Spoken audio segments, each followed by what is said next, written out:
Siya ang bida sa ating kwento na si Noel. Hindi siya gaanong magaling sa pakikidigma ngunit biniyayaan naman siya ng katalinuhan upang pangunahan ang kanyang mga kasamahan sa kanilang mga misyon. Halina at ating panoorin ang kwento ng isang bata na nangarap na sundan ang yapak at angking galing ng kanyang lolo. Sa pagsisimula ng kwento ay kasalukuyang sinasalakay ng mga demon ang isang tahimik na syudad. Sila ang Abyssal Knights. Walang awa nilang pinapatay lahat ng tao na makita nila, mapababae man ito o lalaki. Sa sumunod na eksena ay ipinakita ang isang matanda na may hawak ng isang malaking palakol. Siya ang lolo ng ating bida na si Noel. Sinabi ng matanda kay Noel na huwag silang aalis sa bahay na iyon dahil mas magiging ligtas sila kung mananatili sila sa loob nun. Itinanong ni Noel sa kanyang lolo kung ano ang binabalak nito. Sinabi ng matanda na kakaharapin muna niya ang mga halimaw hanggang hindi pa dumarating ang grupo ng mga mandirigma na tutulong sa kanya. Hindi ito pinaniwalaan ni Noel. Sinabi niya na nagsisinungaling ito dahil wala naman talagang grupo ng mandirigma ang patungo doon upang siya ay tulungan. Hinawakan ng matanda si Noel sa ulo nito. Pinagaan niya ang loob ni Noel at sinabi rito na magtiwala lang siya sa kakayahan ng kanyang lolo. Sinabi nito na kahit ano ang mangyari ay paprotektahan niya si Noel maging kapalit man ito ng kanyang buhay. Sinubukang pigilan ni Noel ang kanyang lolo ngunit umalis pa rin ito at nagtungo sa kinaroroonan ng mga halimaw. Dinatnan ng matanda ang mga halimaw na kasalukuyang inaatake ang mga tao na naroon. Sa inis ng matanda ay hinaampis niya lahat ng halimaw na nakaharang sa kanyang daraanan. Pinuntahan niya ang pinuno ng mga halimaw at kinaharap ito. Inutos ng pinuno sa mga alagad nito na atakihin ang matanda kaya't doon na nagsimula ang matinding labanan. Sa kabilang banda naman ay naiwan si Noel sa loob ng bahay habang takip nito ang kanyang mga tainga at umiiyak. Matapos ang mahabang labanan ay tumahimik na rin sa buong syudad. Lumabas si Noel upang tingnan kung ano ang nangyari sa kanyang lolo. Tinawag niya ang kanyang lolo. Natanong niya ito sa hindi kalayuan kaya't mabilis niyang pinuntahan ito. Sinabi ng matanda na kahit gaano kalakas ang isang tao ay manghihina pa rin ito at darating ang araw na mamamatay din ito. Tinanong niya si Noel kung gusto pa rin ba nito maging isang mandirigma. Tinanong niya ito kung gusto ba niyang sumunod sa yapak ng kanyang lolo. Umiiyak na sinangayunan ni Noel ang mga tinanong sa kanya ng kanyang lolo. Sinabi ng kanyang lolo na mangako ito sa kanya na magiging pinakamahusay na mandirigma ito balang araw. Lalong naiyak si Noel. Ipinangako niya sa kanyang lolo na magiging pinakamahusay siyang mandirigma at hihijitin pa niya ang husay nito. Natawa lang ang matanda sa mga sinabi ni Noel. Muli ay hinawakan niya si Noel sa ulo nito.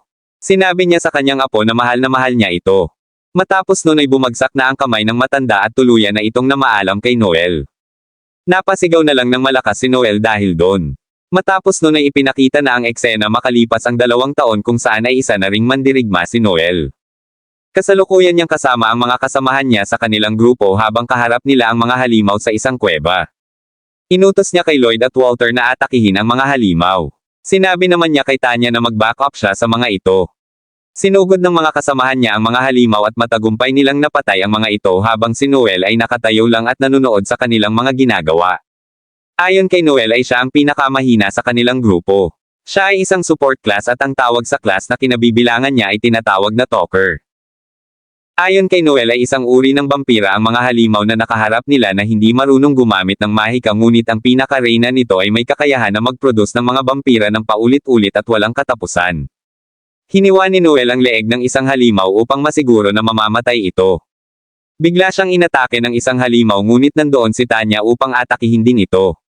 Ayon kay Tanya ay hindi mamamatay ang halimaw hanggat hindi natatanggal ang ulo nito. Sinangayunan naman ito ni Noel. Itinanong ni Walter kay Noel kung bakit hindi na lang nila puntiryahin kaagad ang reyna nito nang sa gayon ay hindi na ito makapag-produce ng mga marami pang halimaw at nang sa gayon ay mabilis na din nilang matapos ang kanilang misyon.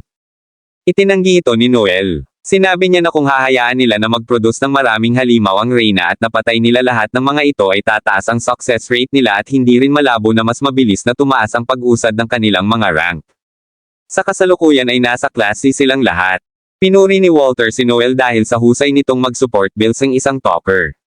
Ang isang talker ay may kakayahan na palakasin ang combat skill ng isang mandirigma sa pamamagitan ng mga salita nito ngunit ito ang may pinakamahinang fighting ability sa lahat.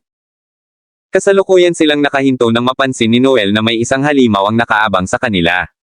Inutos niya sa kanyang mga kasama na yumuko ang mga ito dahil naglabas ng isang poisonous gas ang halimaw. Tinamaan si Noel ng atake ng halimaw kaya't sinabi ni Walter na kailangan nilang tulungan si Noel dahil nasa panganib ito. Tumayo sila upang lapitan si Noel. Mabilis na inatake ng halimaw si Tanya at hindi nito nagawang makailag kaya't tumilapon ito. Mabilis na rumesponde sa kanya si Walter. Samantala ay wala namang magawa si Noel dahil sa poison gas na nilabas ng halimaw. Nakipaglaban lang si Walter at Lloyd sa halimaw. Naiinis sila dahil hindi sila makaobra dito. Sinabi nila na kung wala ang basbas ng kapangyarihan ni Noel ay wala silang pag-asa na manalo sa halimaw. Malakas ang halimaw dahil yun ang tinutukoy ni Noel na reyna ng mga ito. Sumigaw ng malakas si Walter at sinabi nito kay Noel na kailangan nito ang kanyang tulong upang matalo nila ang halimaw. Dahil sa sigaw na yun ay biglang nagising sa katotohanan si Noel. Naalala niya bigla ang kanyang lolo at ang ipinangako niya dito. Tumayo siya at inilabas niya ang kanyang sandata na isang baril. Laking tuwa ng tatlo nang makita nila na naka-recover na si Noel. Hinarap ni Noel ang reyna ng mga halimaw ng buong tapang. Itinaas niya ang kanyang kamay at pagkatapos ay gumamit siya ng skill ng tinatawag na Tatian. Sa pamamagitan ng skill na ito ay tataas ng 25% ang skill abilities ng lahat ng mga miyembro sa isang party. Sunod nun ay inutos niya sa kanyang mga kasama na maging alerto dahil paparating na ang atake ng halimaw kaya't mabilis na naiwasan ng kanyang mga kasama ang atake nito. Sunod nun ay gumamit ulit siya ng skill na tinawag naman niyang Battle Voice. Sa pamamagitan naman ng skill na yun ay tataas rin ng 25% ang recovery speed, mana at stamina ng isang miyembro. Inutos niya kay Tanya na mag-cast ng barrier sa dalawa nitong kasama habang sinabi naman niya kay Lloyd at Walter na ipagpatuloy lang ng mga ito ang kanilang pag-atake sa halimaw. Sabay na inatake ni Lloyd at Walter ang reyna at sa pagkakataon na yun ay mas lumakas na sila kaya't nagawa na nilang patamaan ito. Biglang sumigaw si Tanya dahil nakita niya na marami pang halimaw ang nakatago sa lugar na iyon. Dahil sa kanyang mga nakita ay biglang kinabahan at pinanghinaan ng loob si Tanya. Dahil doon ay gumamit ulit ng skill si Noel na tinatawag namang peer support. Sa pamamagitan naman ng skill na ito ay tataas ang mental state ng isang miyembro kaya't magkakaroon ulit ito ng kumpiyansa sa kanyang sarili. Sinet ni Noel ang kanyang relo sa 74 seconds at sinabi na siya na ang bahala sa maliliit na halimaw habang silang tatlo ay mag-focus lang sa paglaban sa reyna. Sinabi niya kay Tanya na ipagpatuloy lang nito ang pagcast ng barrier at sinabi niya sa dalawa na atakihin lang nito ang reyna at ilagan ang mga atake nito. Inatake si Noel ng maliliit na halimaw kaya't gumamit siya ng skill na tinatawag na Stun Hull. Dahil doon ay nagbagsakan ang mga maliit na halimaw. Ipinakita niya ang kanyang baril na tinawag niyang Magic Gun Silver Flame. Ayon sa kanya ay ito lamang ang sandata na maaaring gamitin ng isang talker na katulad niya. Gumamit ulit siya ng skill na Ice Bullet kaya't nagyelo ang mga halimaw na tinamaan nito. May isang maliit na halimaw pa ang natira at isang bala na lang din ang natitira sa kanya. Bukod doon ay 43 seconds na lang din ang natitira sa oras na isinet niya. Tumakbo ang natirang halimaw patungo kay Noel, hindi na muna niya ito pinansin dahil ayon sa kanyang calculus yun ay aabutin pa ng ilang segundo bago makalapit sa kanya ito kaya't ginamit niya muna ang natitira niyang bala sa reyna. Gumamit ulit ng skill si Noel na tinawag namang Assault Command. Inutos niya kay Lloyd at Walter na atakihin nila ng sabay ang halimaw sa katawan nito. Ginamit ni Lloyd ang skill niya na Aura Blade. Ginamit naman ni Walter ang skill niya na Deadly Drive. Dahil sa sabay nilang pag-atake ay walang nagawa ang halimaw. Nahiwa ang katawan nito kaya't namatay na din ito. Samantala ay nakalapit na ang maliit na halimaw kay Noel at kamantek na siyang tamaan nito. Hindi ito inasahan ng tatlo kaya't labis silang nagulat. Mabuti na lang at sakto ang pagkamatay ng reyna kaya't mamamatay na rin ang maliliit na halimaw.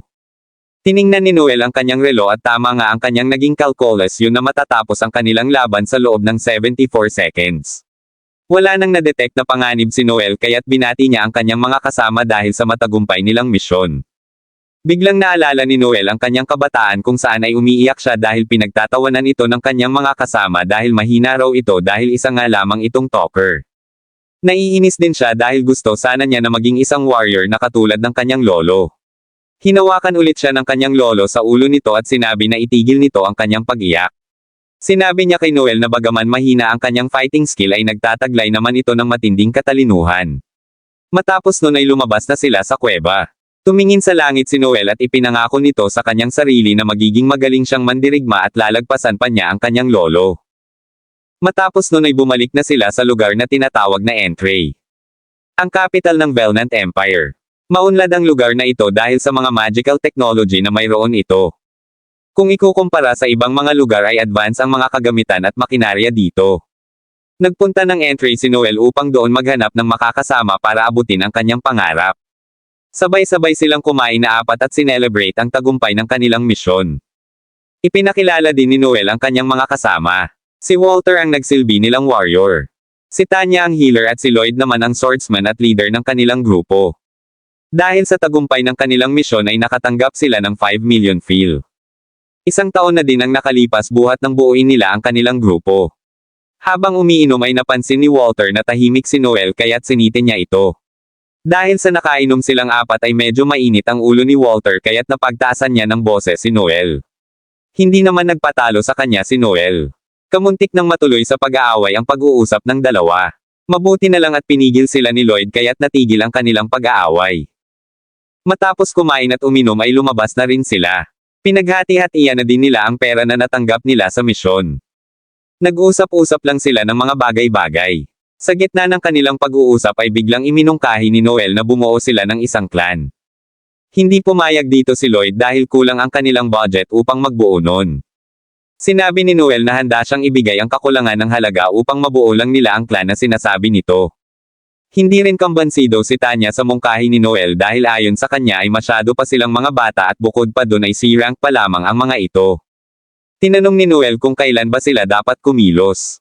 Sinabi niya na kung hindi sila susubok ng ibang mga bagay-bagay ay mananatili lang silang mga baguhan at hindi sila uunlad.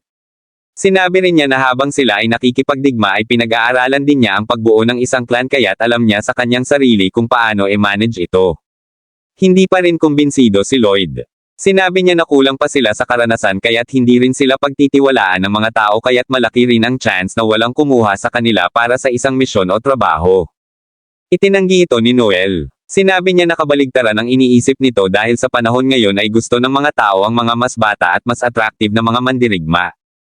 Biglang nagsalita si Walter. Sumangayon siya sa mga sinabi ni Noel at pumayag sa inaalok nito. Tinanong ni Noel si Lloyd kung payag din ba ito. Hindi nagtagal at pumayag na din si Lloyd sa kagustuhan ni Noel. Matapos nun ay sinabi ni Lloyd na kinabukasan na nila ipagpatuloy ang kanilang pag-uusap dahil kailangan na muna nilang magpahinga at alisin ang alak sa kanilang mga katawan. Sinangayunan ito ni Noel at nagpasalamat sa dalawa dahil sa pagtugon nito sa kanyang kagustuhan. Naghiwa-hiwalay na din sila pagkatapos nun. Kinabukasan ay mabilis na nagtungo si Walter sa kinaroroonan ni Noel. Sumisigaw ito at sinabi kay Noel na pinagtaksilan sila ni Lloyd at ni Tanya. Nag-iwan ng sulat ang mga ito at pagkatapos ay iniwan na silang dalawa sa lugar na iyon. Sa pagpapatuloy ng kwento ay binasa ni Noel ang liham na naiwan ng kanyang kasamahan na si Lloyd.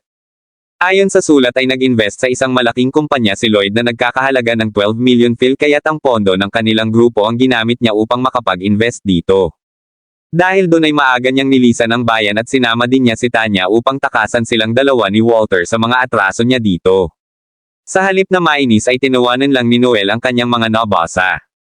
Hindi mo ari ni Walter kung bakit tinawanan pa ito ni Noel kaya't nainas siya dito. Tinanong ni Noel si Walter kung saan niya nakuha ang sulat na iyon.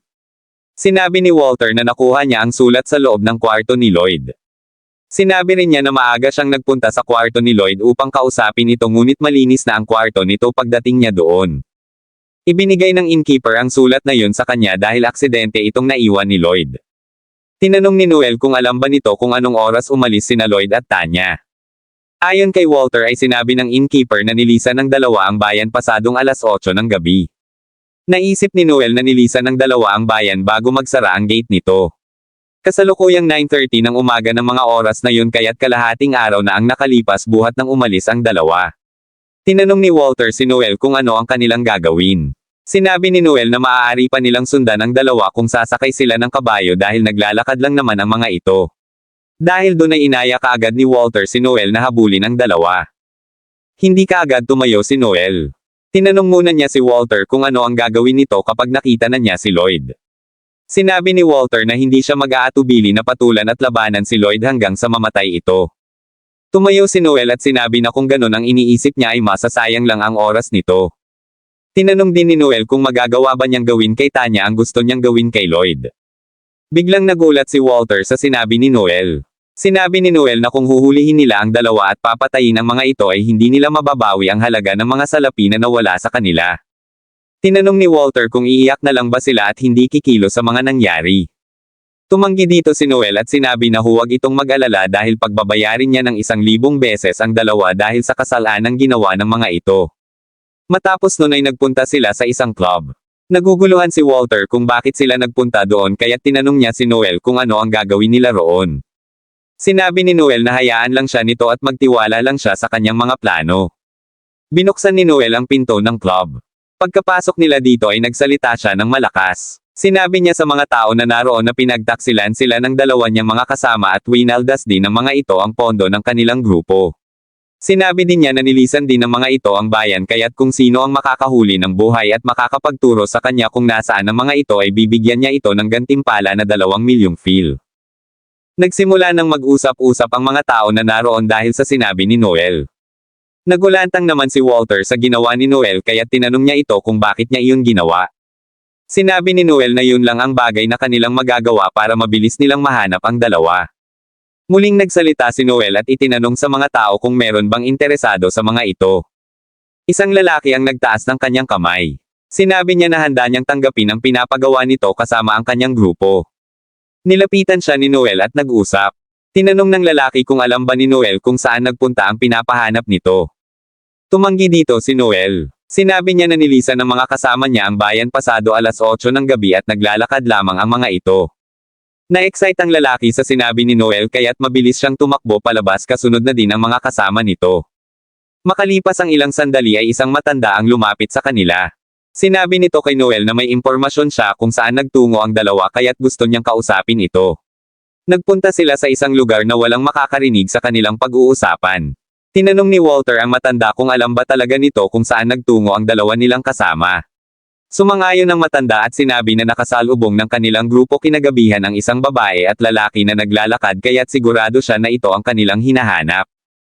Itinanong ulit siya ni Walter kung saan ba nagtungo ang mga ito. Sinabi ng lalaki na may kabayaran din ang impormasyon na kanyang sasabihin kaya't sasabihin niya kung saan nagtungo ang dalawa kapalit din ng 2,000,000 fil na inuper ni Noel. Tumanggi dito si Noel at sinabi na 1,000,000 lamang ang ibabayad niya dito. Nagulat ang matanda at sinabi na hindi daw patas kung 1,000,000 lang ang ibabayad nila dahil sa naunang pangako ni Noel ay 2,000,000 ang ipinangako nito. Sinabi ni Noel na hindi naman kayang talunin ng kanilang grupo ang dalawa kaya't kakailanganin din ng mga ito ang tulong nilang dalawa ni Walter. Hindi kaagad pumayag ang matanda.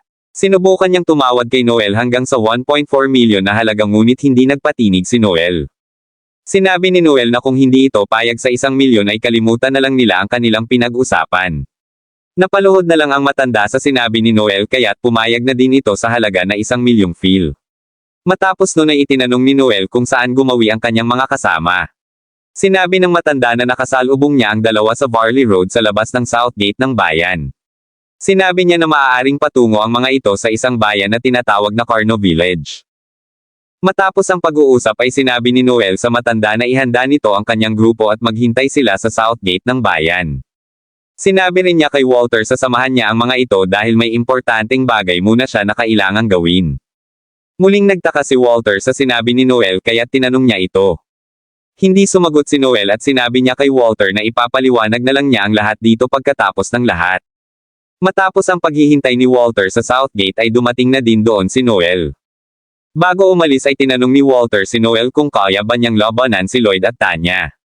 Sumangayon dito si Noel at sinabi na lalabanan niya ang mga ito maging kapalit man ito ng kanyang buhay. Tinanong din ni Walter kung may tiwala ba siya sa grupo ng matanda na kanilang makakasama. Sinabi ni Noel na hindi masamang magtiwala paminsan-minsan lalo na kung komplikado at hindi na patas ang mga bagay-bagay. Matapos nun ay umalis na rin sila. Sa kabilang banda naman ay ipinakita sina Lloyd at Tanya na naglalakad. Gaya ng sinabi ng matanda ay nagtungo sila sa isang bayan na tinatawag na Carno Village. Dapit hapon na rin nang makarating sila kaya't sinabi ni Lloyd kay Tanya na doon na nila palilipasin ang magdamag hanggang sa mag-umaga. Sinabi rin niya na huwag itong mag-alala dahil alam niya na hindi na mag-aaksaya ng oras si Noel para habulin sila dahil wala naman na itong makukuhang pera sa kanila. Nagpatuloy lang sila sa paglalakad ng isang boses ang biglang tumawag sa kanila. Mula sa kanilang likuran ay dumating doon si Noel at Walter. Nandoon din ang grupo ng matanda at mabilis din nilang nasundan ang mga ito. Hinugot ni Lloyd ang kanyang espada upang umatake sana ngunit mabilis silang napigilan ni Noel gamit ang skill nito na Stunt Hall. Na-paralyze ang katawan ng dalawa kaya't napaupo na lang ang mga ito at hindi na nakagalaw. Sa sobrang inis ni Walter ay nahawakan niya sa damit si Lloyd. Susuntukin na sana niya ito nang bigla siyang pigilan ni Noel. Humingi ng paumanhin si Lloyd dahil sa kanyang mga nagawa. Itinanong ni Noel kay Lloyd kung saan nito dinala ang pera na kinita nila matapos nilang tapusin ang misyon nila sa kuweba ng mga vampira. Sinabi ni Lloyd na ginamit niya ang pera pambayad naman sa kanyang mga utang. Sinabi ni Noel na hindi lang siya na-scam sa isang investment bagkos ay isa ring itong sugarol na na-addict sa baraha at roleta kaya't nag-loan ito upang magawa niya ang kanyang mga bisyo. Nagulat si Lloyd at hindi nakapagsalita sa mga sinabi ni Noel. Lalong nainis si Walter sa kanyang mga nalaman kaya't nasigawan niya si Lloyd dahil sa mga ginawa nito. Ipinagtanggol ni Lloyd ang kanyang sarili. Sinabi niya na hindi nito alam ang pressure na nararanasan nito bilang isang leader. Sinabi rin niya na wala naman siyang balak na galawin ang pondo ng kanilang grupo ngunit ginigipit siya sa kanyang loan kaya't wala na siyang nagawa upang ibayad ito. Kasalukuyan pang nagpapaliwanag si Lloyd nang sipain siya ni Noel sa mukha nito. Sa galit ni Noel ay sinipa niya ito ng sinipa hanggang sa magsuka na din ito ng dugo. Nagulat ang grupo ng matanda sa ginawa ni Noel. Sinubukang pigilan ni Tanya si Noel ngunit matigas ito. Tinanong ni Noel si Tanya kung gusto rin ba nitong danasin ang ginawa niya kay Lloyd. Sinabi niya na suportado niya ang gender equality kaya't hindi siya mag-aatubili na saktan din ito kung kinakailangan. Magsasalita sana ulit si Tanya nang gamitin ni Noel ang isa pa niyang skill na tinatawag na Truth Proclamation. Dahil sa skill na ito ay nakontrol ni Noel at utak ni Tanya at nasabi nito ang mga totoo tungkol sa mga nagawa nilang dalawa sa pera. Sa madaling salita ay may kakayahan ang skill na ito na ipasabi sa isang tao kung ano ang mga katotohanan. Pagkawala ng bisa ng spell ay sinabi ni Tanya kay Noel na masama ang ginawa nito dahil ang paggamit ng mind control skill ng hindi naaayon sa sitwasyon ay labag sa batas at maaari siyang makulong. Dinipensahan ni Noel ang kanyang sarili at sinabi na isa siyang kriminal dahil kinuha nito ang kanilang pera. Sinabi niya na hindi ito labag sa batas lalo na kung gagamitin naman ang skill na ito sa isang tao na makasalanan at gumawa ng hindi naaayon sa batas. Hindi na nakakibo si Tanya dahil sa mga sinabi ni Noel. Pinalakpakan ni Noel ang dalawa matapos nun. Sunod nun ay biglang nagsalita ang matanda. Nilapitan niya si Noel at sinabi na doon na natatapos ang kanilang trabaho kaya't kinukuha na nito ang 1 milyon na kanilang bayad na napag-usapan. Sinabi ni Noel na maghintay muna ito ng sandali dahil hindi naman niya nakalimutan ang kanilang napag-usapan. Nainis ang matanda kaya't nahawakan niya sa braso si Noel. Makulit ang matanda kaya't sa inis ni Noel ay nasuntok niya ito sa tiyan kaya't bumagsak ito. Matapos nun ay dumating ang isang makulay na karwahe. Bumaba dito ang isang lalaki na tila ba isang baklang payaso. Nagulat ang mga kasamahan ng matanda nang makita nila ito. Ayon sa lalaki ay kilala ang lalaki na yun bilang isang slave trader. Ang pangalan niya ay Pinocchio Barzen. Nilapitan ni Pinocchio si Noel at nakipag-usap dito. Ayon kay Noel ay dahil sa hindi na nila mababawi ang pera na ginasta ni Lloyd at Tanya ay ibebenta na lamang niya ang mga ito kay Pinocchio bilang mga alipin nang sa gayon ay makabawi ang mga ito sa pera na kanilang kinuha. Nagulat si Walter at Tanya sa mga sinabi ni Noel. Sinabi ni Noel na mas maganda na ibenta na lang niya ang mga ito kaysa naman ipakuha pa niya ang mga ito sa mga pulis. Kinausap ni Noel si Pinocchio at sinabi na ihanap niya ng mabait na amo ang dalawa. Matapos nun ay pinag-usapan na nila ang magiging presyo ng dalawa. Inopera ni Pinocchio si Noel ng 6 na milyong fil ngunit nagulat si Noel dahil kukulangin ang halaga na iyon. Hindi pumayag si Noel kaya't binarat niya ng binarat si Pinocchio hanggang sa umabot ng 15 milyon ang halaga ng dalawa. Hindi kaagad pumayag si Pinocchio sa offer ni Noel at sinabi niya na tila ba nahihibang na ito. Umisip ng paraan si Noel upang mapapayag niya si Pinocchio at sa huli ay wala na ring nagawa ang lalaking bakla kaya't pumayag na din ito sa halagang 15 million fil.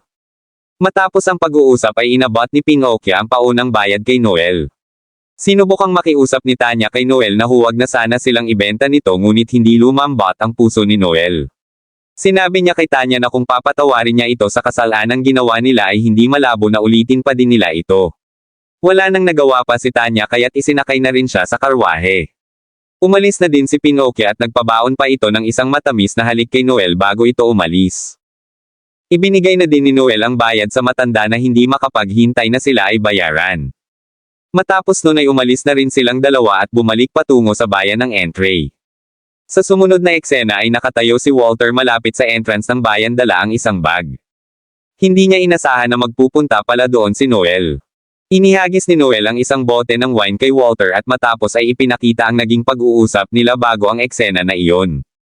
Habang umiinom sa isang club ay sinabi ni Walter kay Noel na hihinto na ito sa pagiging isang mandirigma.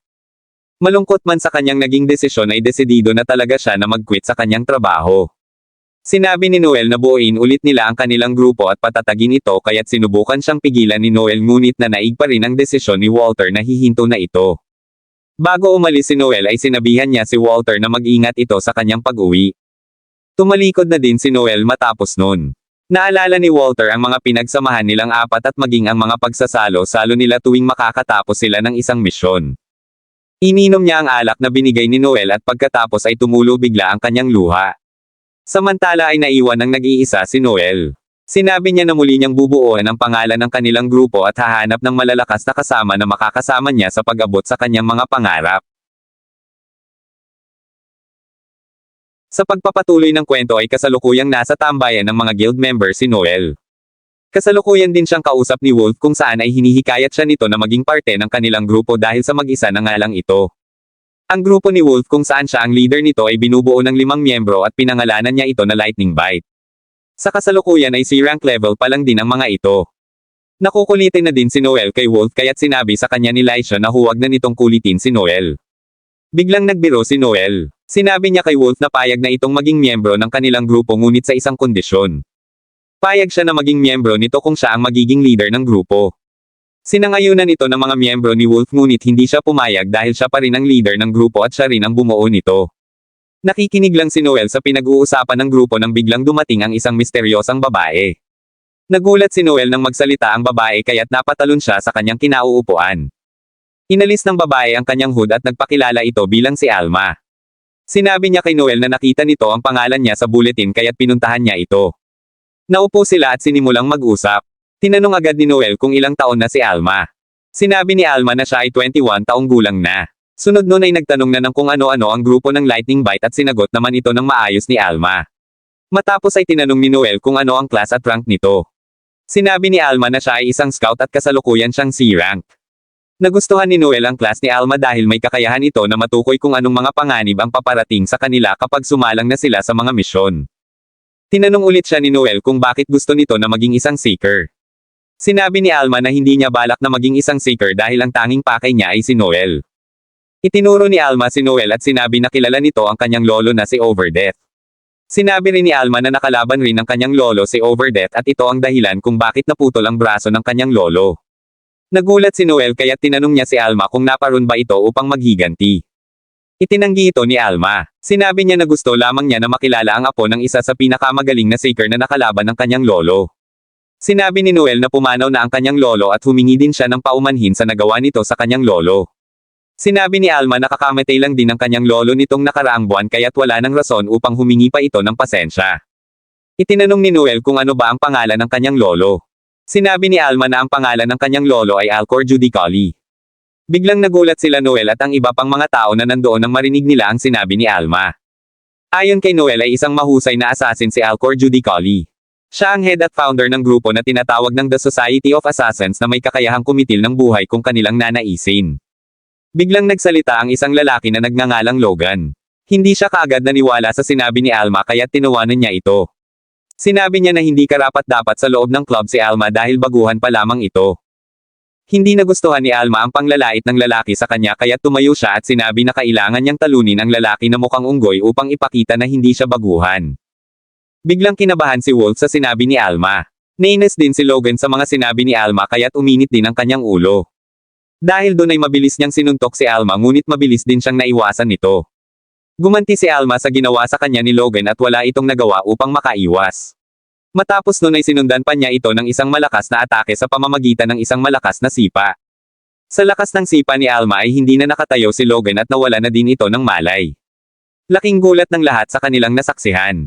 Dahil sa kanyang mga nakita ay napatayo bigla si Noel at sinabi na tanggap na niya ito bilang miyembro. Napangiti na lang sa sobrang pananibik si Noel dahil doon. Nagutim si Alma kaya't ibinili niya ito ng tinapay. Sobrang nasarapan sa tinapay si Alma dahil ayon sa kanya ay walang ginaong tinapay sa mga bundok. Sinabi ni Noel na pinaghinalaan niya na nagsisinungaling lang si Alma sa mga sinabi nito ngunit dahil sa ipinakita nitong talento ay napatunayan niya na totoo nga ito. Samantala ay wala namang naging bakas ng paghihinala kay Alma na apo nga si Noel ni Overdeath dahil kitang-kita sa mga mata niya na gagawin niya ang lahat upang manalo. Sinabi ni Alma na laging sinasabi sa kanya ng kanyang lolo na huwag nitong kakalabanin si Overdeath. Sinabi rin niya na nagsanay siya sa kabundukan upang maging isang assassin at bagaman hindi pa siya isang B-rank ay pwede na ang kwalifikasyon niya upang makasali sa grupo ng Society of Assassins ngunit isang pangyayari ang naganap. Kasalukuyan siyang nakasalang sa isang exam ngunit bigla siyang nadismaya dahil kaagad niyang napagtanto na mahina ang kanyang makakalaban sa exam. Nainis ang lalaki sa mga sinabi ni Alma at sinabi na huwag itong mayabang dahil C-rank lang naman ito. Sinugod ng lalaki si Alma gamit ang mga sandata nito ngunit mabilis lang itong naiiwasan ni Alma. Gumanti si Alma sa ginawa ng lalaki kaya't sinipa niya ito. Sinundan niya ito ng isa pang sipa kaya't napahiga na din ang lalaki. Inapakan siya ni Alma kaya't nagmakaawa ang lalaki na huwag siyang papatayin nito dahil exam lang naman ang kanilang ginawa. Sinabi ni Alma na sinabi sa kanya ng kanyang lolo na lahat ng mga mahihina ay dapat na pinapatay sa loob ng society.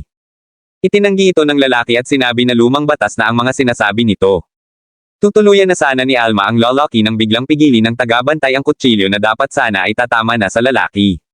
Siya ang bagong head ng Society of Assassins na pumalit sa lolo ni Alma.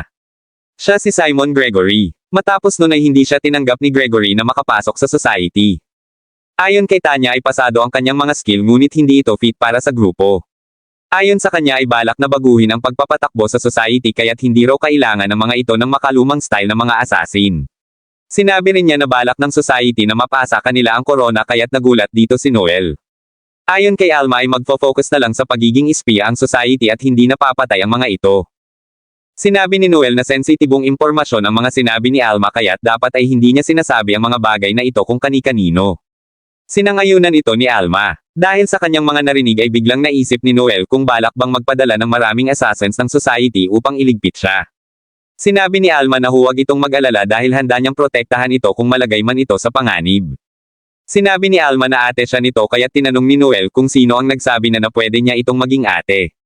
Ninitian lang siya ni Alma. Matapos nun ay naglakad sila patungo sa isang gubat. Tinanong ni Noel si Alma kung ano ang alam nito tungkol sa isang class na talker.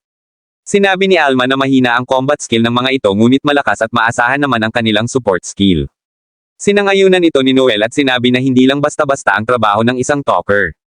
Sinabi niya na bilang isang talker ay nagagawa nitong palakasin ang kanyang mga kasama at sa pamamagitan nun ay magagawa nitong talunin ang kalaban sa isang atake lamang ngunit kung magkakamali sa paggamit ng isang buff ang talker ay maaari na maging katapusan din iyon ng buong kupunan. Sinabi rin niya na bilang isang talker ay dapat alam din nito kung kailan at kung saan dapat gamitin ang kanyang kapangyarihan. Dinagdag pa ni Noel na hindi nila pwedeng gamitin ang sarili nilang kapangyarihan sa kanila. Matapos nilang maglakad ay huminto sila sa tabi ng isang ilog. Inutos ni Noel kay Alma na manghuli ito ng mga halimaw na nagkalat doon. Sinabi ni Noel na hindi naman gaanong mapanganib ang mga halimaw at ang panghuli sa mga halimaw ay isa ring gawain ng mga seeker. Ipinakita ni Noel kay Alma ang itsura ng halimaw na kanyang huhulihin. Isa itong killer rabbit na may bakal na sungay sa ulo. Tinanong ni Alma kung pwede ba niya itong kainin ngunit tumanggi si Noel. Sinabi ni Noel na gagawin lang naman nila ang panghuhuli upang gumawa ng isang eksperimento. Susubukang gamitan ni Noel ng buff si Alma upang tingnan ang magiging epekto nito. Sinabi ni Alma na hindi na niya kailangan ng tulong ngunit ipinaliwanag ni Noel kung bakit sila gagawa ng eksperimento. Sinabi ni Noel na nakadepende pa rin sa isang seeker kung paano niya tatanggapin ang buff na ibabato ni Noel. Sinabi rin niya na talentado ang una niyang grupo at inabot din sila ng kalahating buwan bago nila maperpekto ang pagsasali niya ng mga buff sa mga ito. Tinanong ni Noel si Alma kung ilang killer rabbit ang malapit doon. Sinabi ni Alma na mayroong 13 killer rabbit ang pakalat-kalat doon 200 kilometro ang layo sa kanila. Sinimulan na ni Noel ang eksperimento kaya't ginamitan niya ng spell na Tatition si Alma. Tinanong niya si Alma kung ano ang naging pakiramdam nito. Sinabi ni Alma na nakaramdam siya ng kakaibang lakas matapos ang pagsali ng buff nito. Sinabi naman ni Noel na basta sundin lang nito ang kanyang utos ay hindi mawawala ang bisa ng kapangyarihan niya dito. Nagset ng oras si Noel sa kanyang relo at sinabi kay Alma na kapag nakahuli ito ng isang killer rabbit sa loob ng 10 segundo ay pasado na ito. Matapos nun ay nagbigay na siya ng command kay Alma. Naghanda si Alma at ginamit na rin niya ang skill na tinatawag na Axel upang bumilis ang kanyang kilos. Sa isang iglap ay mabilis na nawala si Alma. Sa bilis ng kanyang kilos ay nakahuli kaagad siya ng isang killer rabbit. Nagulat siya sa epekto ng kapangyarihan na ginawa sa kanya ni Noel. Pakiramdam niya ay napakagaan ng kanyang katawan na parang siya ay mayroong pakpak. Nasiyahan siya sa ginawa sa kanya ni Noel kaya't hinuli niya lahat ng killer rabbit na naroon. Hindi pa natatapos ang 10 segundo ay nakabalik na kaagad si Alma. Nagulat si Noel dahil nahuli ni Alma ang 13 rabbit sa isang iglap lang. Tinanong ni Alma kung ilang segundo ang inabot niya. Tiningnan ni Noel ang kanyang relo at pumatak lamang ito ng 8.6 seconds. Napangiti na lang si Noel sa kanyang nasaksihan. Sinabi niya na nagtataglay ng kakaibang talento si Alma kaya't labis siyang nasiyahan. Tinanong ni Alma kung ipagpapatuloy pa ba nila ang eksperimento. Tumanggi dito si Noel at sinabi na hindi na niya kailangan pa ng training. Matapos nun ay sinabi niya na kailangan na din nilang umpisahan ang una nilang trabaho bilang isang party. Kinuha ni Noel ang isang papel at ipinakita niya ito kay Alma. Binasa ito ni Alma. Ayon sa sulat ay maraming magnanakaw ang napadpad sa lugar ng Mintz Village kaya't nanghingi ito ng tulong kay Noel. Pinangalanan ni Noel ang kanilang grupo na Blue Beyond at sinabi kay Alma na ang unang trabaho nila ay ang manghuli ng mga magnanakaw. Matapos nun ay sumakay na sila sa isang karwahe patungong Mintz Village. Ito ang unang beses na makasakay ng karwahe ni Alma kaya't masyado siyang na-excite. Sinabi ni Noel na malayo ang kanilang magiging biyahe kaya't sa una lang siya mag-e-enjoy sa pagsakay dahil sasakit ang puwet niya sa tagal ng kanyang pagkakaupo. Dinagdag niya na hindi lang monster hunts o panghuhuli ng mga mababangis na halimaw ang trabaho ng isang seeker. Sinabi niya na trabaho rin nila ang crime hunts o ang manghuli ng mga kriminal. Trabaho din nila ang treasure hunts o ang paghahanap ng iba't ibang mga items at mga kayamanan. Isa rin sa gawain nila ang mythic hunts o ang pag-e-explore ng iba't ibang mga mythic lands. Sinabi niya na trabaho ng pinuno ng isang village ang panghuhuli sa mga magnanakaw ngunit dahil sa mabagal umaksyon ang mga ito ay mga seeker na lang ang gumagawa ng mga gawain na yon. Sinabi rin niya na mahihirap na tao lamang ang nagpapagawa ng ganoong uri ng mga request kaya't hindi siya umaasa na makakakuha sila ng malaking reward ngunit isa yung paraan upang matingnan ang kakayahan ni Alma sa isang totoong misyon. Sinangayunan ni Alma ang mga sinabi ni Noel. Matapos nun ay biglang naalala ni Noel ang mga panahon na magkakasama pa sila ng kanyang unang grupo habang sila ay nag-uusap at nagkakasiyahan. Matapos ang kanilang biyahe ay nagreklamo nga si Alma kay Noel dahil sumakit nga ang puwet nito. Huminto muna sila sa lugar ng Aurora upang doon magpalipos ng buong magdamag. Naghanap sila ng available na kwartong tutulugan ngunit puno na ang una nilang napagtanungan. Nagtanong sila sa ikalawa at ikatlong ngunit wala na ring bakanting kwarto sa mga ito. Sinubukan ulit nila sa ikaapat na pagkakataon ngunit isang kwarto lang ang meron kaya't walang naging choice si Noel kundi kunin na lang din ito. Dahil isang kama lang ang naroon ay sinabi ni Noel kay Alma na sa higaan na ito matulog habang siya naman ay sa sahig na lang muna maihiga. Tumanggi dito si Alma at sinabi na pwede naman silang mahiga pareho sa kama. Hindi rin pumayag si Noel sa sinabi ni Alma. Tumalikod ito at pagkatapos ay pumasok na ng comfort room upang maligo. Pagkalabas ng banyo ay namangha si Alma dahil sa ganda ng katawan ni Noel. Sa pagkamangha niya dito ay hindi niya naiwasang hawakan ito. Sinabi niya na ang katawan ni Noel ay parang isang mabangis na hayop na hindi pa nasasanay ng husto. Sinabi rin niya na kung katulad sana si Noel ng lolo nito na si Overdeath ay maaaring maging isa rin siyang pinakamalakas and seeker. Inutusan ni Noel si Alma na ipikit ang mga mata nito at pagkatapos ay pinitik niya ito sa muka dahil wala naman daw kabuluhan ang kanyang mga komento. Pagkasabi nun ay pinaligo na rin niya si Alma kaya't nahiga na rin ito sa kama. Habang nakahiga sa kama ay naisip ni Noel ang mga sinabi ni Alma kaya't bumalik ulit sa alaala niya ang kanyang lolo. Alam ni Noel na mahihirapan siyang abutin ang narating ng kanyang lolo ngunit naniniwala siya na mayroon siyang natatanging talento upang maging pinakamagaling sa lahat. Dito na din natapos ang ikatlong kabanata kaya't dito ko na muna ulit puputuling mga kapogi. Sa pagpapatuloy ng kwento ay biglang nagising si Noel mula sa kanyang pagkakatulog at laking gulat niya dahil nakasandal na pala ang mukha niya sa dalawang naglalakihang mga monay ni Alma. Sa sumunod na eksena ay narating na rin nila ang Mintz Village at nakipagkita na rin sila sa mayor ng nasabing lugar. Nagtaka ang mayor kung bakit hindi kasama ni Noel sina Lloyd, Tanya at Walter kaya't sinabi ni Noel na nag-quit na sa grupo ang mga ito. Ipinakilala niya rito si Alma at sinabi na dalawa lang sila sa grupo ngunit sinabi ni Noel na huwag itong mag-alala dahil kaya nilang tapusin na dalawa ang misyon. Naupo sila sa loob ng bahay upang pag-usapan ang tungkol sa gagawin nilang misyon. Napansin ni Noel na nakasilip ang anak na babae ng mayor na si Chelsea kaya't nang makita siya nito ay bigla itong nagtago. Ayon sa mayor ay excited ang kanyang anak dahil gustong-gusto ulit sila na makita nito. Ipinakita ni Noel ang sulat na kanyang natanggap at sinimulan ng pag-usapan ang tungkol sa mga magnanakaw. Ayon kay Noel ay nakasaad sa sulat na nasa 20 ang bilang ng mga magnanakaw at marami ring nakuhang mga kagamitan ang mga ito. Sinabi ng mayor na hindi lang mga item ang kinuha ng mga ito bagkus ay banihag din ng mga ito ang mga kababaihan. Itinanong ni Noel kung alam ba nito kung nasaan ang lungge ng mga magnanakaw. Sumang-ayon ng mayor at sinabi na nasa mabatong parte ng kagubatan ng mga ito. Sunod nun ay pinag-usapan naman nila ang tungkol sa magiging kabayaran sa kanilang misyon. Sinabi ni Noel na 200,000 fil ang pauna nilang bayad at 300,000 fil naman ang susunod na kabayaran matapos nilang makomplete ang misyon. Inilabas ng babae ang 200,000 fil at iniabot ito kay Noel. Biglang nag-isip si Noel dahil hindi niya akalain na ibibigay kaagad sa kanya ng mayor ang kanilang paunang bayad. Tiningnan niya ang pouch at tama naman ang laman nito. Sunod nun ay nagpaalam na din siya sa mayor at sinabi na babalik na lamang sila kapag natapos na nila ang misyon. Naglakad si Noel at Alma patungo sa kinaroroonan ng mga magnanakaw. Habang naglalakad ay nagrereklamo si Alma dahil tingin daw ng tingin sa dibdib niya ang mayor habang nag-uusap-usap sila nito. Naglalakad lang sila nang biglang tawagin si Noel ng batang babae na anak ng mayor na si Chelsea. Nilapitan sila ng bata at sinabi kay Noel na mag-ingat ito sa kanilang gagawin. Nagpasalamat si Noel sa sinabi ng bata. Ipinakita ng bata kay Noel ang isang laruan na gawa sa kawayan. Sinabi ng bata na mas mataas na ang kayang liparin ng ginagawa niyang laruan kumpara noong huling punta nila doon. Matapos nun ay nagpaalam na rin ang bata kay Noel at sinabi na hihintayin niya ito dahil magluluto ng masarap na pagkain ang kanyang nanay para sa kanila. Sinabi ni Alma na malakas talaga ang apil ni Noel dahil kahit bata ay nagkakagusto dito.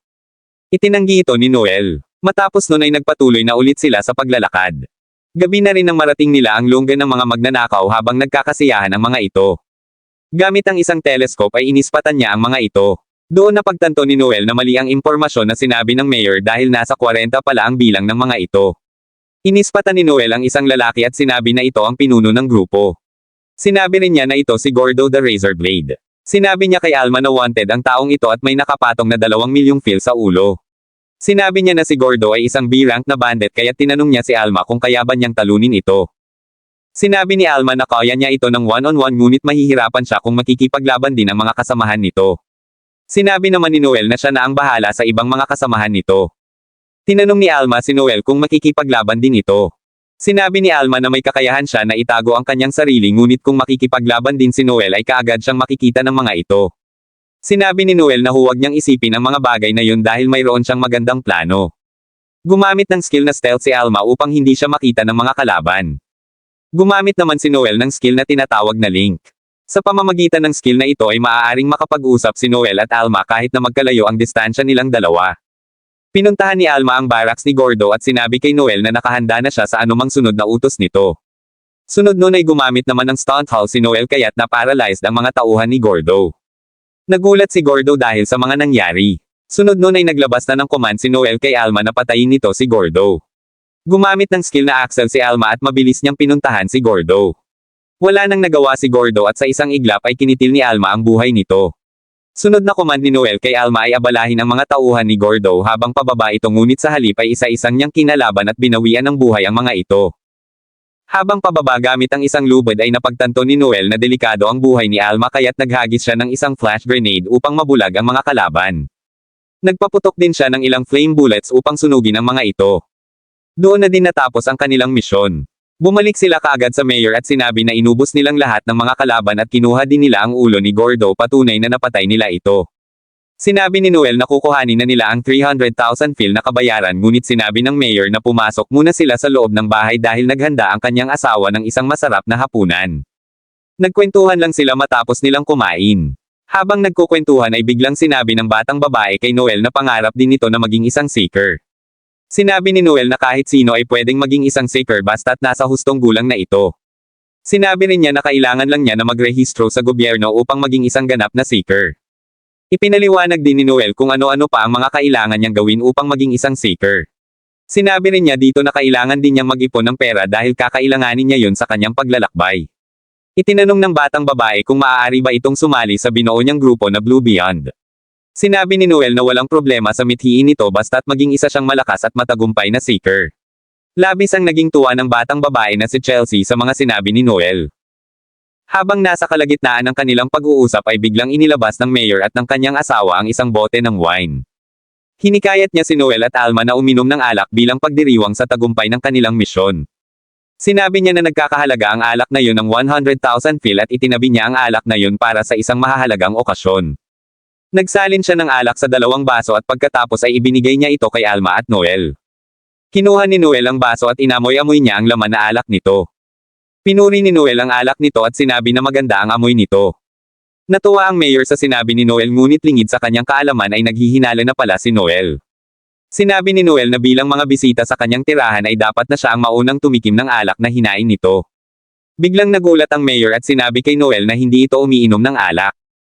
Tinawanan siya ni Noel at sinabi na ano pa ang silbi ng pagbili nito ng alak na nagkakahalaga ng 100,000 fil kung hindi naman pala ito umiinom.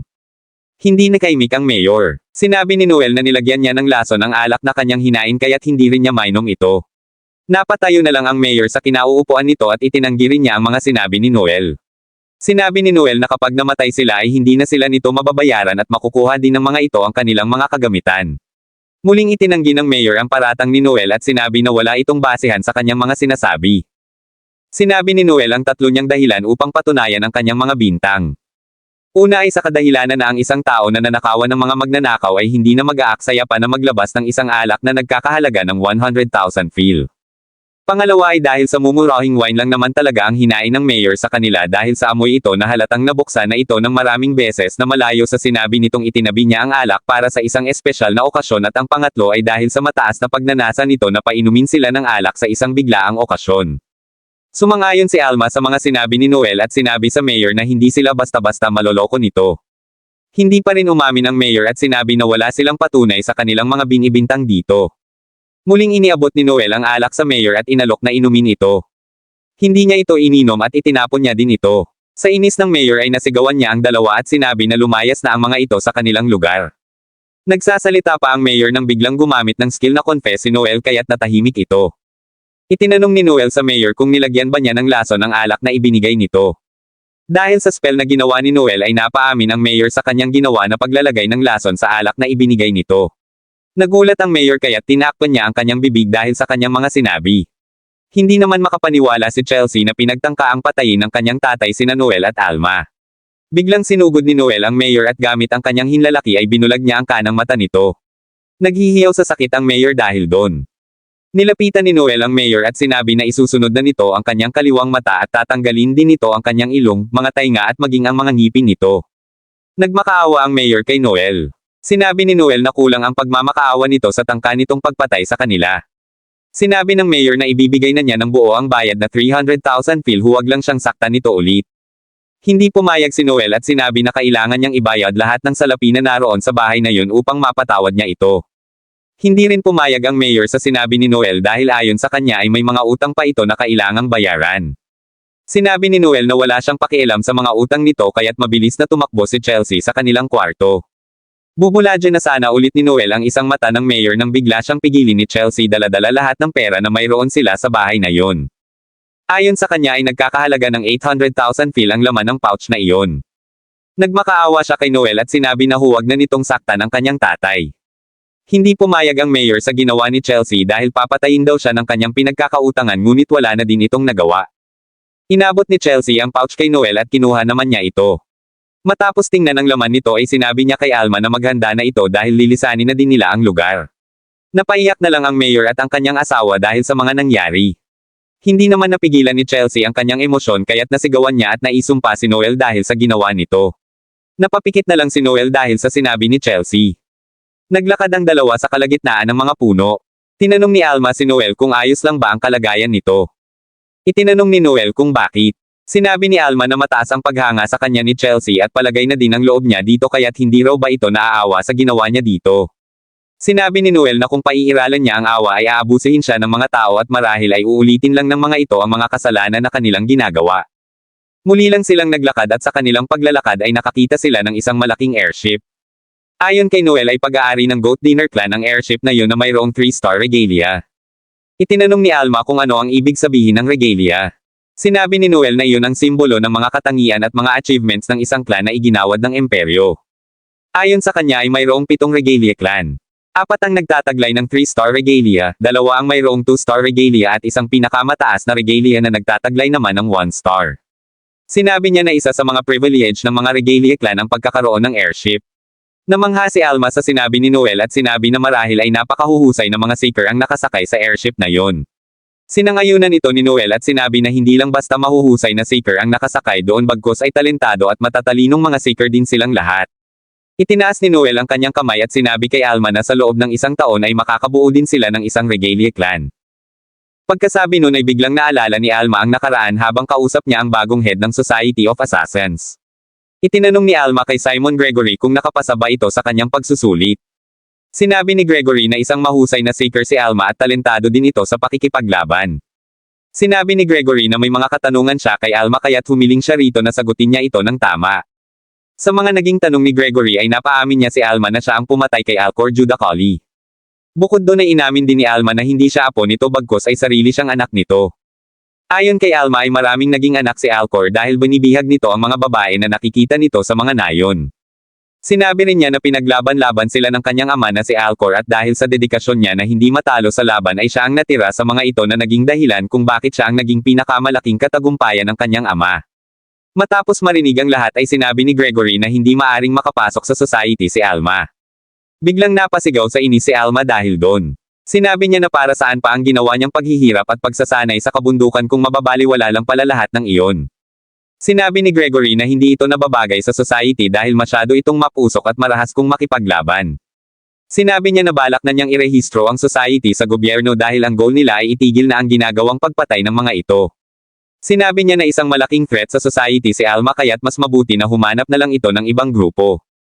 Hindi napigil ang maiyak ni Alma dahil sa naging desisyon ni Gregory kaya't nasigawan niya ito dahil sa sama ng loob. Tinanong ni Alma si Gregory kung ano na ang gagawin niya ngayon. Napaupo na lang ito na tila ba nawala na ng pag-asa. Sinabi ni Gregory sa kanya na hanapin nito ang apo ni Overdeath na si Noel dahil isa itong mahusay na seeker. Biglang naging interesado si Alma nang marinig niya iyon. Sinabi ni Gregory na isang talker si Noel at binanggit din niya dito ang buong pangalan nito bilang si Noel Stolan. Matapos maalala ang lahat ay bigla na lang niyakap ni Alma si Noel. Nagulat dito si Noel. Masayang sinabi ni Alma kay Noel na kahit anong mangyari ay sasamahan niya ito sa pakikipaglaban. Sa pagsisimula ng ika-5 kabanata ay ipinakita ang isang misteryosong lalaki na may gray na buhok. Pinatulog niya ang gwardya sa kulungan habang ito ay nasa loob ng CR. Matapos niya itong patulugin ay kinopya niya ang itsura nito at nagbalat kayo bilang katauhan nito. Matapos magbalat kayo ay nagpunta siya sa pinagdudutihan ng gwardya. Tinanong ng kasama ng gwardya kung hindi na ba masakit ang tiyan nito. Sinangayunan lang niya ito. Matapos nun ay pinag-usapan nila ang tungkol sa kriminal na binabantayan nila sa kulungan na iyon. Ang pangalan niya ay Hugo Coplius at binansagan siyang The Puppeteer. Sumunod nun ay ipinakita si Noel na tumatakbo habang ito ay may pasa na malalaking bato. Ayon sa kanya ay ginagawa niya ang routine na yun tuwing umaga sa loob ng 2 oras.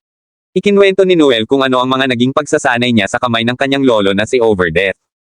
Ayon sa kanya ay simula nang sabihin niya kay Overdeath na gusto niya maging isang seeker ay doon na din nagsimula ang mga matitinding pagsasanay na pinagawa sa kanya ng kanyang lolo. Sinabi niya sa kanyang sarili na bilang isang talker ay dapat din niyang palakasin ang kanyang katawan nang sa gayon ay kaya niyang tumapat sa kanyang mga makakalaban. Matapos tumakbo ay kaagad siyang naligo. Hinawakan niya ang kanyang katawan at pagkatapos nun ay naalala niyang muli ang mga sinabi sa kanya ni Alma. Naalala niyang muli ang sinabi sa kanya ni Alma na bagamat maganda ang pangangatawan nito ay malabo ang pag-asa na makasabay siya sa magagaling at mahuhusay na mga seeker. Lumabas siya ng banyo at paglabas niya ay nandoon na din si Alma. Sinabi sa kanya ni Alma na mas maganda ang kwarto na nakuha nila kumpara sa kwartong nakuha nila noong nakaraan. Matapos nun ay hinawakan ni Alma ang kanyang katawan at inihiga siya nito sa kama. Sinubukang kumawala ni Noel ngunit masyadong malakas si Alma. Gusto siyang halikan ni Alma kaya't inuntog niya ito upang hindi nito magawa ang gusto niyang gawin. Matapos nilang gumayak ay naglakad-lakad na din sila sa kabayanan ng Entray. Nakakita ng magkasintahan si Alma kaya't niyakap niya ang braso ni Noel. Ayon sa kanya ay gusto niya itong makasama sa isang date. Dumiretso sila sa isang bulwagan na tinatawag na Appraiser Guild. Ayon kay Noel ay isa itong lugar sa Entray na maaaring puntahan ng isang seeker upang palakasin ang kanyang class at pataasin ang rank nito. Sa loob nito ay nandoon ang mga nilalang na tinatawag na Appraiser. Sila ang nagiging daan upang mapataas at mapalakas ang class at rank ng isang seeker. Matapos maging matagumpay ang pagsasagawa at pagpapataas ng rank ay magkakaroon ng marka ang isang seeker sa katawan nito. Karaniwan itong lumilitaw sa dibdib o kaya ay sa kamay ng isang seeker. Tinanong ni Noel kung balak bang maging isang assassin ni Alma. Sinabi ni Alma na hindi pa siya sigurado kung gusto nga ba niya iyon. Sa kanilang pag-uusap ay nabanggit ni Noel na maghahanap pa siya ng isa nilang makakasama sa grupo.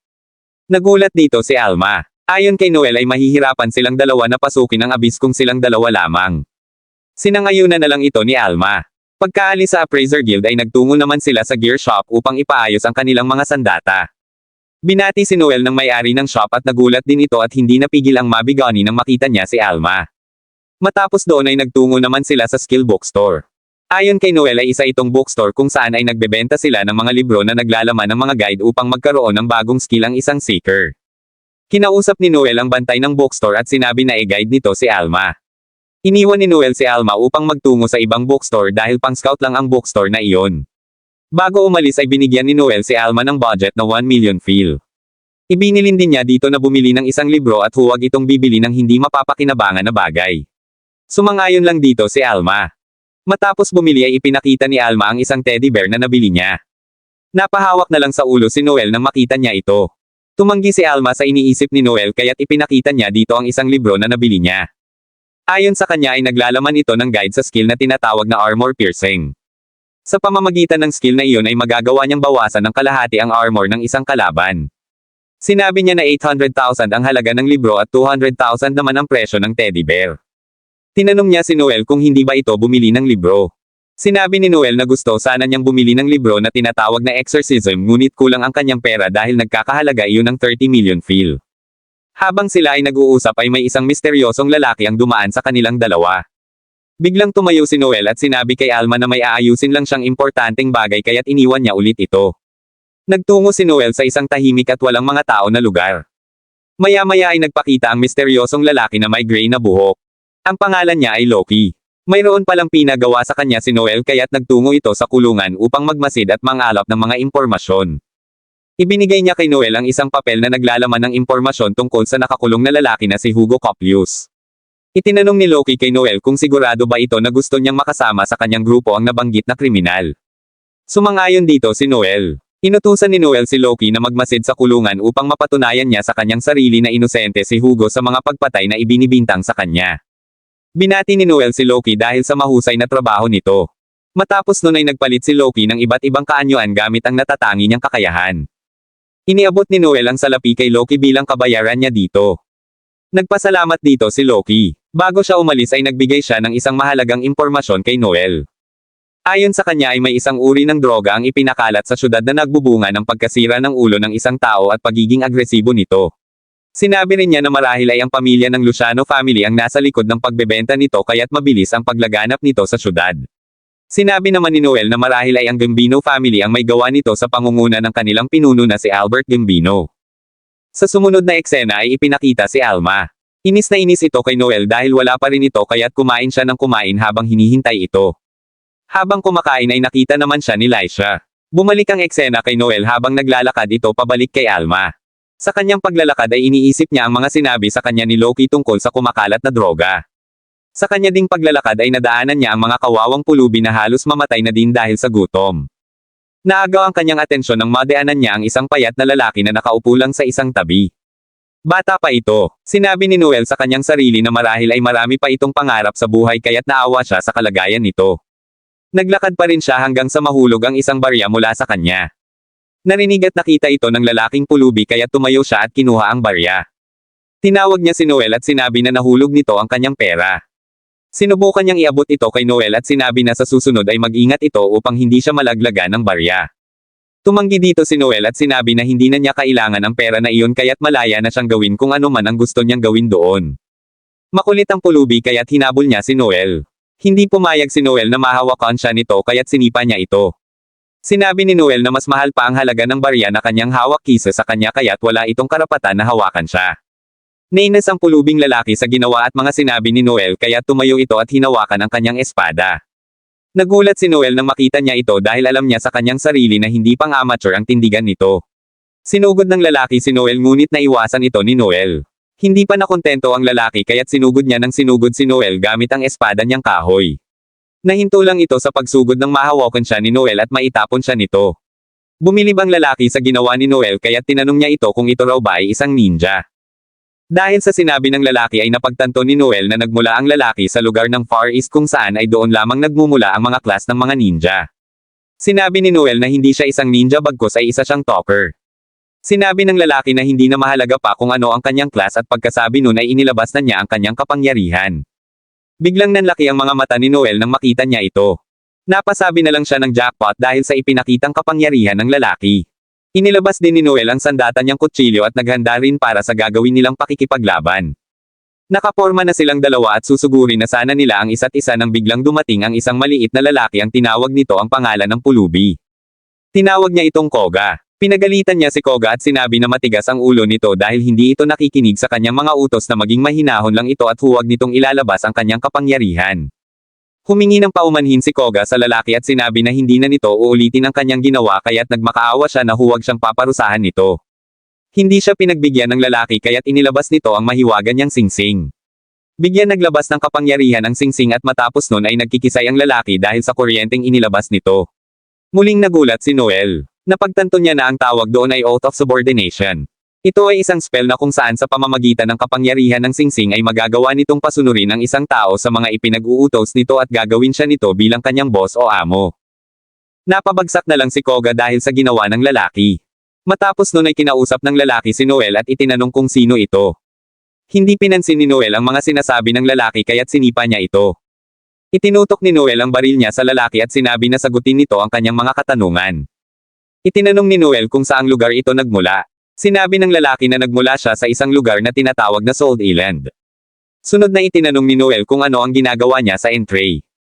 Sinabi ng lalaki na nakagawa siya ng isang kasalanan sa kanilang lugar kaya't nagtungo siya ng entry upang takasan ito at hindi siya mahuli.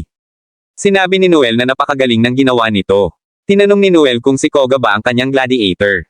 Sumangayon ng lalaki at sinabi na binili niya si Koga kaya't siya ang nagmamay-ari dito. Matapos nun ay nagpakilala si Noel sa lalaki bilang isang seeker. Labis na nagulat ang lalaki nang malaman niya na isang seeker pala si Noel. Itinutok ni Noel ang kanyang baril sa bibig ng lalaki. Sinabi ni Noel sa kanyang sarili na kung papatayin niya ang lalaki ay hindi siya makakasuhan dahil palalabasin niya na pinatay niya ang lalaki dahil sa ito ay may nagawang kasalanan. Napangiti na lang si Noel at sinabi na kapag nawala na ang lalaki ay magiging malaya na si Koga at maaari na rin niya itong maging kakampi sa kanilang paglalakbay. Matapos nun ay pumutok ang baril ni Noel at doon na din natapos ang ika-5 kabanata. Abangan po ulit natin ang susunod mga kapogi. Salamat po sa panunood at ingat po tayong lahat.